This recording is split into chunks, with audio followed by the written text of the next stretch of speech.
২৪-এর গণ অভ্যুত্থানে পতন হয় আওয়ামী লীগ সরকারের। ১.৫ বছর অন্তর্বর্তী সরকারের শাসনামলের পর একটি নির্বাচনের মধ্যে গণতন্ত্রের পথে ফিরেছে দেশ। ত্রয়োদশ জাতীয় সংসদ নির্বাচনে ২/৩ সংখ্যাগরিষ্ঠতা নিয়ে সরকার গঠন করেছে বিএনপি। সংবিধান অনুযায়ী কোনো সাধারণ নির্বাচনের ফলাফল ঘোষিত হওয়ার ৩০ দিনের মধ্যে সংসদের বৈঠক আহ্বান করতে হয়। ১২ মার্চ ত্রয়োদশ সংসদের প্রথম অধিবেশন আহ্বান করেছেন রাষ্ট্রপতি মোহাম্মদ শাহাবুদ্দিন। অর্থাৎ বৃহস্পতিবার শুরু হচ্ছে ত্রয়োদশ জাতীয় সংসদের প্রথম অধিবেশন। বৃহস্পতিবার বেলা ১১টায় জাতীয় সংসদ ভবনের সংসদ কক্ষে শুরু হবে নতুন সংসদের প্রথম অধিবেশন। সাধারণত জাতীয় সংসদের প্রথম অধিবেশন দীর্ঘ হয়। এই অধিবেশন কতদিন চলবে তা এখনও চূড়ান্ত হয়নি। জাতীয় সংসদের কার্য উপদেষ্টা কমিটি গঠনের পর কমিটির বৈঠকে প্রথম অধিবেশনকালের সময়কাল ঠিক হবে।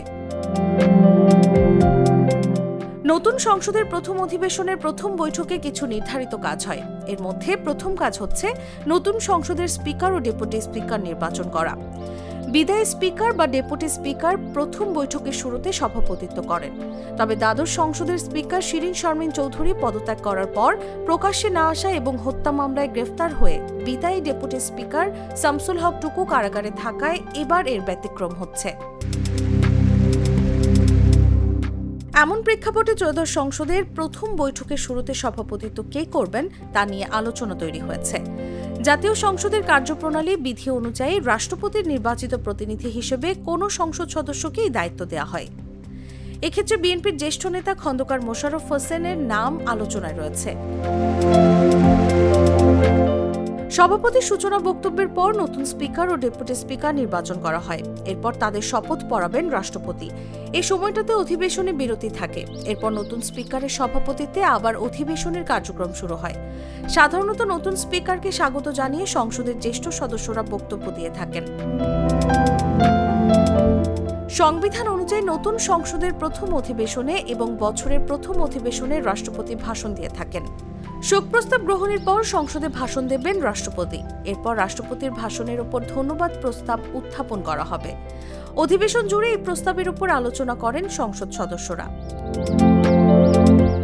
এছাড়া অন্তর্বর্তী সরকারের সময় জারি করা অধ্যাদেশগুলো সংসদের প্রথম বৈঠকে উত্থাপন করার সাংবিধানিক বাধ্যবাধকতা আছে। উত্থাপনের ৩০ দিনের মধ্যে সংসদ কোনো অধ্যাদেশ অনুমোদন না করলে সেটার কার্যকারিতা থাকবে না। বিএনপি সূত্রে জানা গেছে, সংসদের শীর্ষ পদগুলোতে অভিজ্ঞ ও রাজনৈতিকভাবে গ্রহণযোগ্য মুখ বসাতে চাইছে বিএনপি। স্পিকার পদে দলের স্থায়ী কমিটির ২ সদস্য আব্দুল মঈন খান, হাফেজ উদ্দিন আহমদ ও সাবেক শিক্ষামন্ত্রী ওসমান ফারুকের নাম আলোচনায় রয়েছে। এর মধ্যে হাফেজ উদ্দিন আহমেদের ব্যাপারে আলোচনা বেশি। নিউজ ডেস্ক, জাগো নিউজ।